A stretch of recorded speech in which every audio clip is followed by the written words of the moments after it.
¿Y cómo lo hacemos entonces? Entonces, doctora? bueno, vamos a hablar de 3 cosas. Muy importante, cambios en el estilo de vida.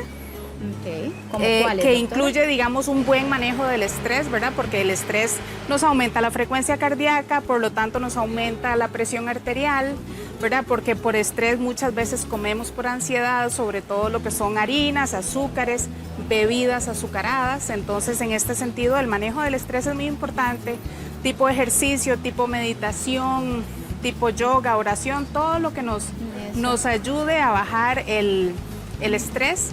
Podemos incluir disminuir el consumo de cafeína, podemos incluir eliminar el fumado y reducir al máximo el consumo de licor.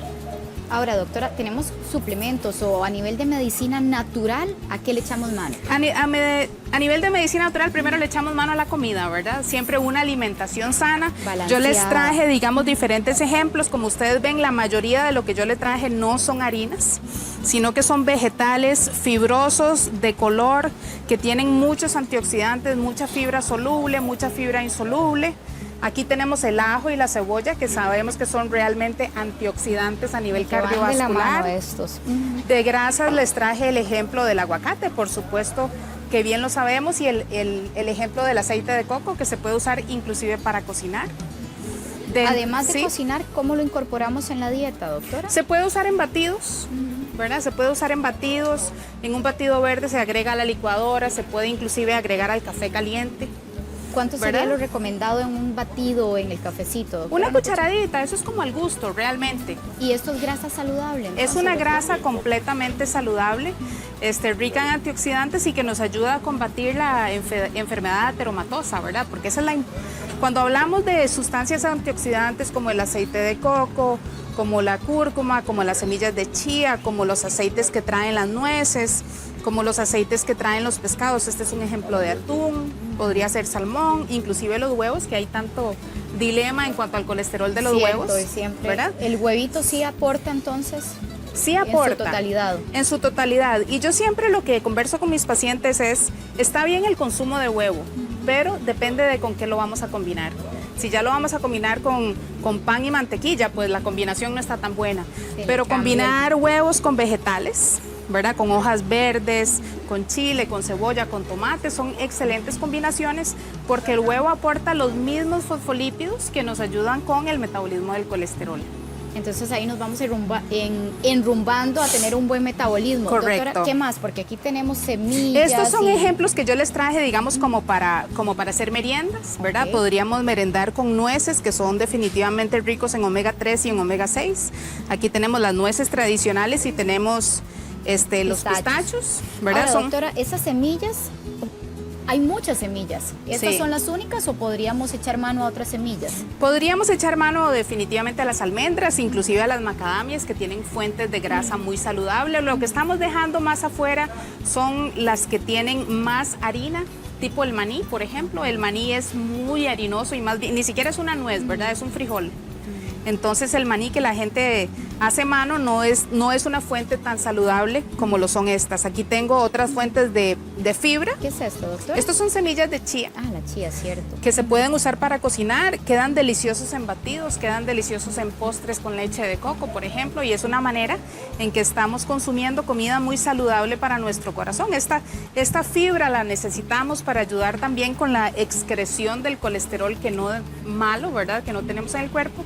Y los antioxidantes, por ejemplo, aquí les traje cúrcuma que podemos agregar a las comidas. Son protectores del colesterol bueno. Entonces, digamos, resumiendo de una manera importante, tenemos el control del estrés, definitivamente. Tenemos una alimentación saludable, baja en carbohidratos, rica en antioxidantes, con este tipo de grasas y este tipo de aceites naturales. Ahora, doctora, usted me está diciendo que baja en carbohidratos, pero nosotros... Baja en harinas. Bueno, a nosotros nos gusta el arrocito, el pancito.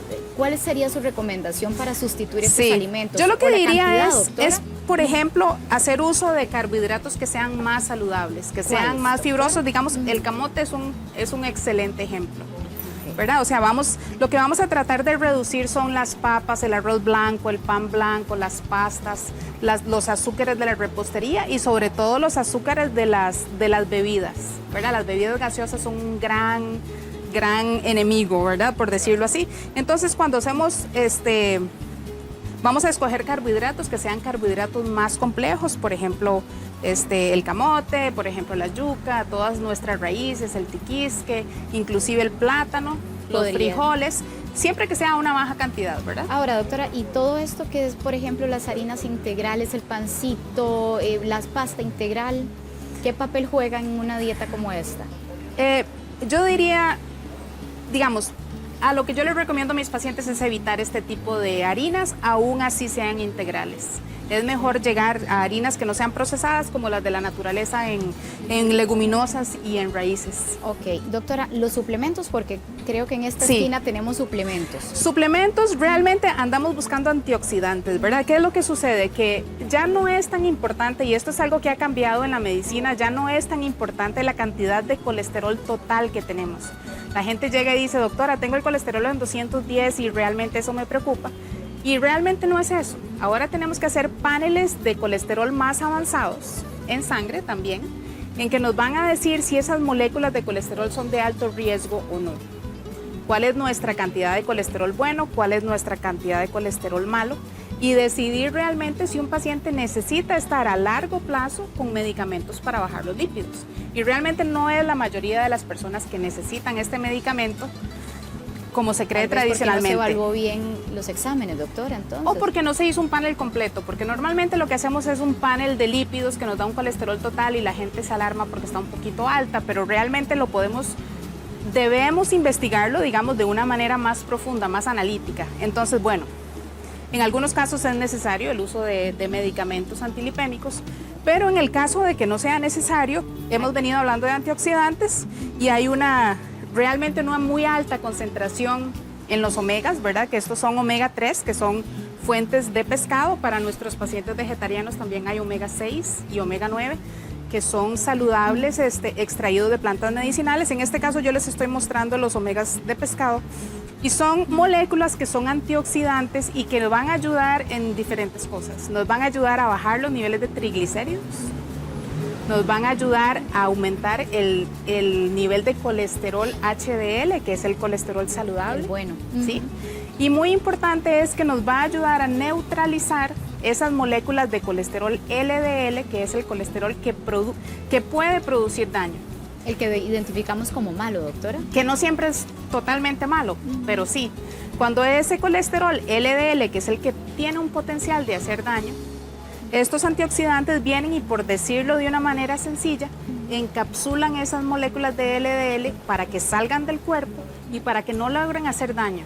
Entonces, tenemos opciones importantes. Entonces, doctora, en resumen, si tenemos un paciente en casa que nos dice, uy, salí con el colesterol por las nubes, ¿sí?, podría utilizar las omegas, entonces. Definitivamente podría utilizar los omegas combinado con todo esto, pero como le digo, ahondemos un poco más y veamos realmente cuáles son los factores de riesgo de este paciente, ¿verdad? Y no nos quedemos solo con la idea del colesterol total, o sea, ahondemos un poco más.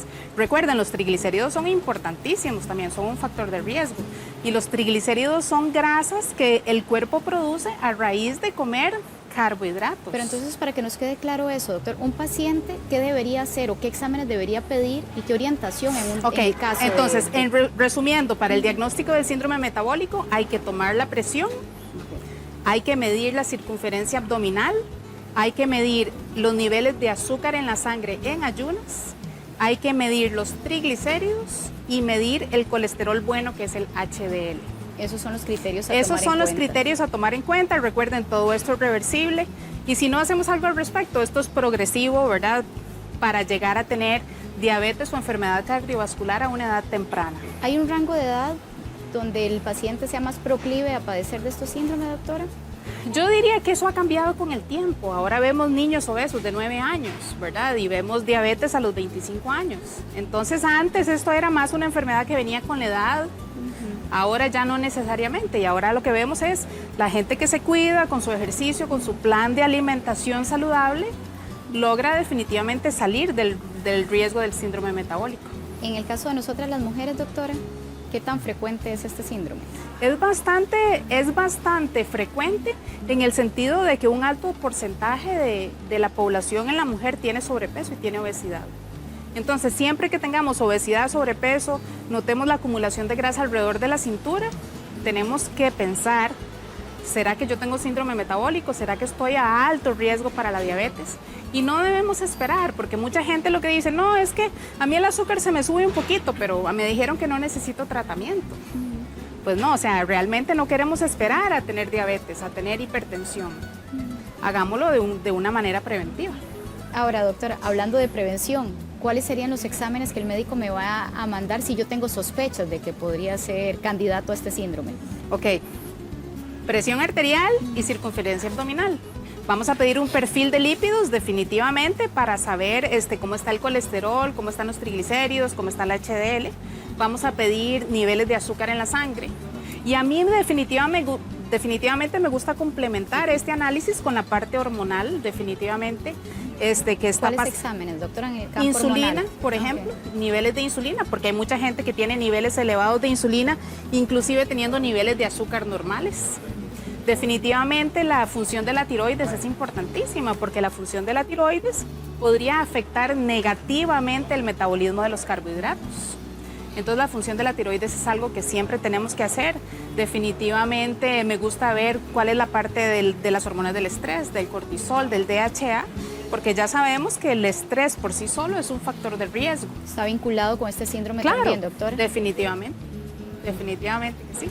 Entonces ahí tenemos ya con claridad, doctora, cuál es el Sí. perfil de una persona proclive a este síndrome y qué Exactamente. tiene que hacer para prevenirlo. ¿Qué tenemos que hacer? ¿Cómo lo vamos a prevenir? Y no esperemos a que nos diagnostique con diabetes.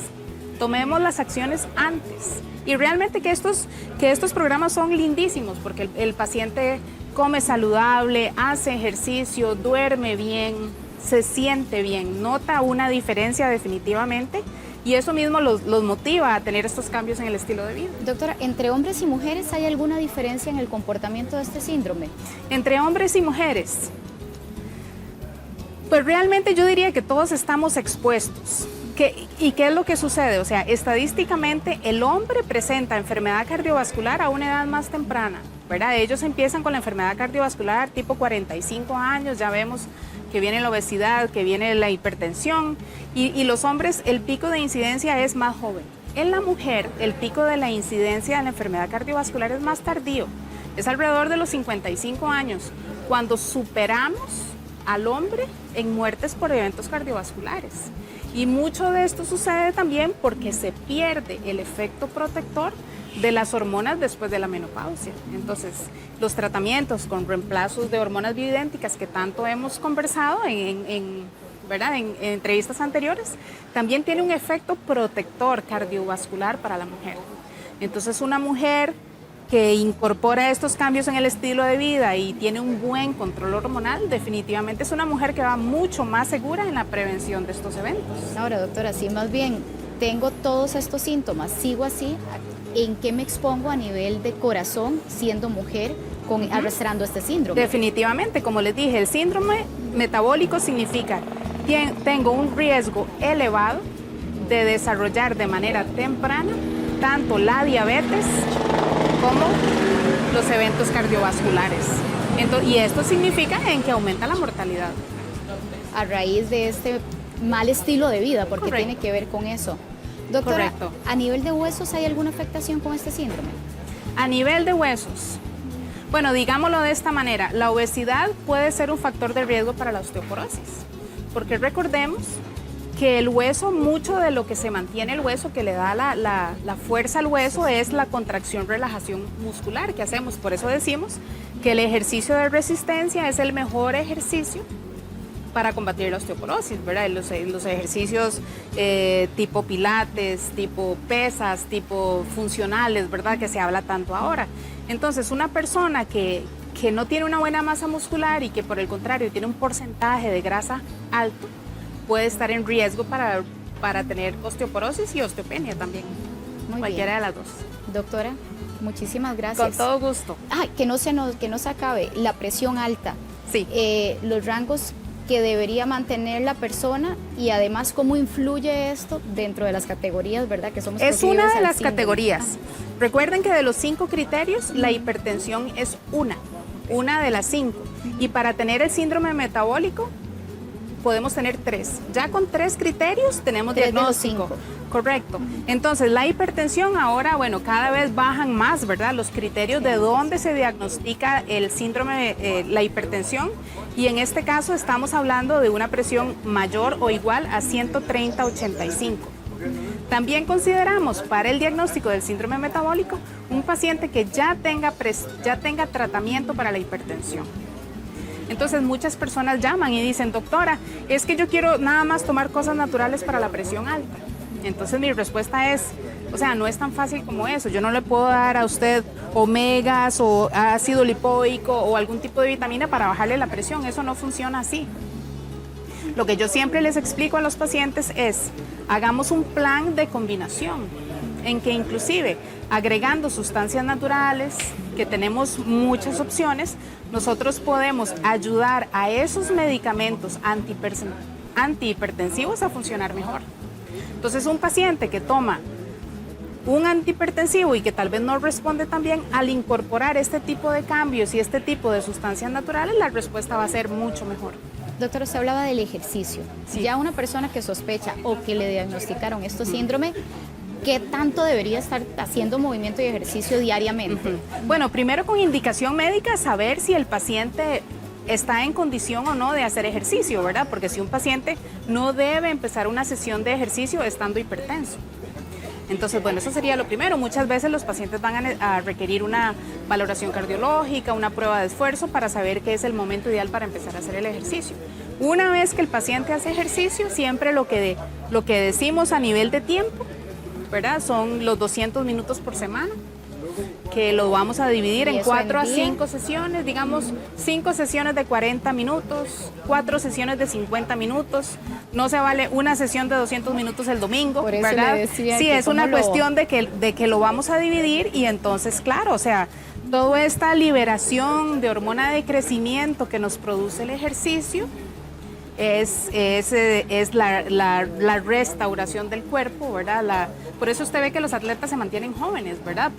Por el efecto de la hormona de crecimiento y hormona de crecimiento también a nivel cerebral, de regeneración cerebral. ¿La caminata es suficiente, doctora? La caminata puede ser suficiente si nosotros incorporamos intensidad. Si nosotros incorporamos, digamos, aunque sean periodos cortos de intensidad durante la caminata, como decir, por cada 3 minutos que camino, voy a acelerar el paso 60 segundos. Entonces, incluimos intensidad en cuanto a velocidad o inclusive podría ser, voy a subir esta cuesta varias veces, ¿verdad? Para potenciar el efecto, sí. ¿verdad? Salir a caminar y que puedo mantener mi conversación y no se me acelera el corazón ni la respiración. Con el bollo de pan debajo del brazo. Eso realmente no es como que cuente como ejercicio. Muy bien. Entonces, más intenso. Doctora Chotocruz, muchísimas gracias. Aquí la Con idea todo es gusto. poner el tema sobre el tapete y prevención, que era lo que había señalado la doctora. Muy amable, Gracias. doctora. Gracias. Muchas gracias. Pati.